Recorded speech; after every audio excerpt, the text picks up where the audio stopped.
Bayangkan aset yang sangat besar 14.000 triliun akan mengubah wajah negara Indonesia di masa depan. Bagaimana kita bersikap? Bagaimana strategi perusahaan Anda dalam menghadapi situasi ini? Selamat datang di KMMB Consulting. Saya Muhammad Badawi, selaku Presiden Direktur dari KMMB Consulting.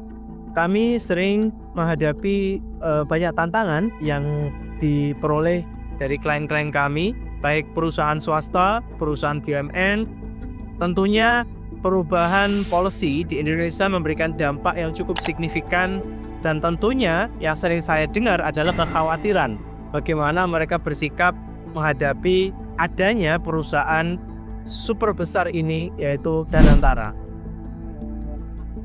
Kita tetap harus selalu optimis bahwa setiap kebijakan tentunya dibuat untuk perbaikan, berkesinambungan, dan tentunya untuk masa depan lebih baik lagi. Berbagai sektor yang pernah kami tangani memang akan memiliki, merasakan dampak langsung maupun tidak langsung dengan hadirnya Danantara ini. Perusahaan dengan huge capital company tentunya memiliki harapan yang besar untuk merubah atau bahkan menjadi driver, menjadi penggerak perekonomian Indonesia. Secara data kita tahu bahwa Presiden Prabowo memiliki harapan yang cukup optimis ekonomi kita akan naik di angka 8%. Tentunya banyak sekali PR yang harus kita lakukan. Nah, salah satunya intervensi yang bisa dilakukan adalah dengan vehicle, yaitu adalah wujudnya Danantara.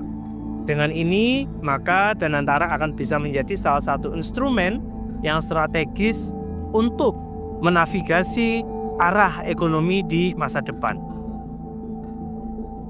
Danantara merupakan sovereign wealth fund. Kalau kita ketahui banyak negara yang sudah memiliki SWF, salah satunya tetangga kita di Singapura, di Malaysia, Tiongkok juga memiliki sovereign wealth fund dan very huge capital company, dan ini menjadi salah satu instrumen yang sangat strategis untuk menggerakkan perekonomian di sebuah negara.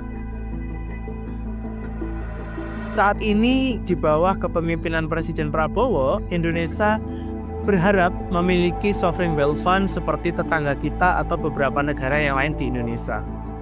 Dari berbagai data yang kami himpun, aset yang dikelola itu akan lebih dari sekitar 900 miliar US dollar atau sekitar 14,7 ribu triliun. Tentunya saat ini kita bisa tahu bahwa polemik di berbagai media atau berbagai pakar juga mengatakan ini cukup signifikan dampaknya. Dan saya juga kami melihat tidak hanya dari sisi positif, banyak pihak juga melihat dari sisi negatif. Mereka distrust apakah betul stakeholder yang akan memimpin atau analis-analis yang akan memberikan rekomendasi langkah strategis ke depan mampu secara bijaksana dan mampu memberikan dampak positif bagi perekonomian Indonesia. Kalau kita perhatikan, memang anggaran ini bersumber dari efisiensi anggaran tahun 2025, salah satunya juga dari dividen BUMN. Ini juga menjadi salah satu isu yang sangat hangat yang sering jadi diskusi di berbagai forum. Tentunya kalau kita perhatikan banyak BUMN raksasa yang tergabung dalam Danantara ini. Ada Pertamina, PLN, Bank Mandiri, BRI, BNI, Telkom, dan Main ID. Tentunya aset gabungan ini akan menjadi salah satu leverage yang bisa menjadi daya ungkit. Bayangkan ketika dividen dari BUMN itu bisa mencapai sekitar 5 miliar US dollar. Tentunya potensi ini sangat besar bagi perekonomian Indonesia di masa depan. Lalu bagaimana? Apakah kita positif atau negatif melihat respon ini? Banyak orang mengambil angka tengah, mengambil angka tengah.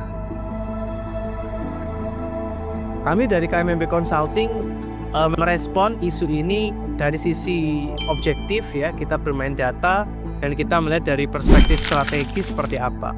Memang yang bisa disarankan untuk saat ini adalah kita wait and see dulu. ya.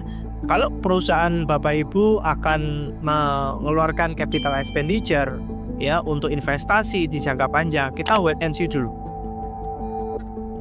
Setidaknya sampai 3 bulan ke depan kita akan lihat bagaimana manajemen Danantara yang sudah terbentuk mulai Dewan Pengawas, kemudian C-level. Kita lihat bagaimana rekrutmen ke depan, siapa tim analis yang ada, dan bagaimana appetite ya dalam menggunakan huge capital ini, sehingga perusahaan kita akan lebih wise. Tentunya ini tidak bermakna kita menutup diri atau bahkan negatif ya dalam merespon. Kita tetap harus optimis karena secara semangat ini semangat yang luar biasa bagus ya. Negara kita akan ditulis dalam sejarah di tahun ini memiliki sovereign wealth fund. Oleh karena itu kembali kepada arah strategis nasional bahwa kita diharapkan mampu menaikkan economic growth di angka 8%. Ini PR yang sangat berat dengan dinamika bisnis yang saat ini terjadi, global trend yang luar biasa ya. Kita perlu memiliki daya saing yang cukup tinggi, yaitu salah satu instrumen yang bisa kita gunakan adalah Danantara.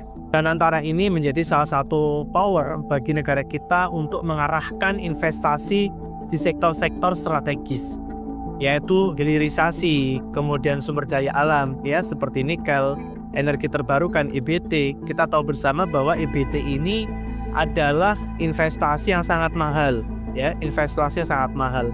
Kemudian sampai kepada sektor pangan.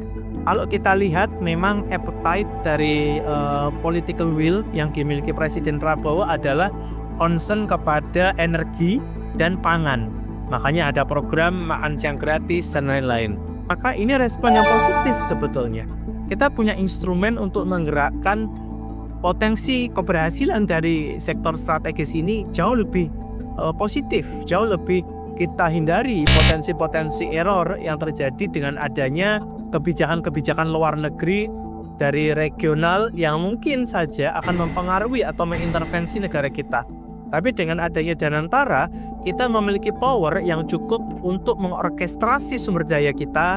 Kita bisa tidak tergantung dengan pinjaman luar negeri misalnya, dan kita jauh lebih punya otonomi yang lebih kuat dalam melakukan hilirisasi sumber daya alam yang kita miliki. Kami dari KMMB Consulting tentunya merespon dengan sangat positif langkah visioner yang diambil negara kita. Tentunya kebijakan ini akan memiliki dampak yang besar untuk menentukan milestone negara kita di 5 tahun ke depan atau bahkan di jangka panjang. Namun, kalau kita bicara dampak dan peluang untuk bisnis, kami menyarankan jangan atau lebih baik kita melakukan langkah-langkah strategi cukup moderate ya, moderate konservatif.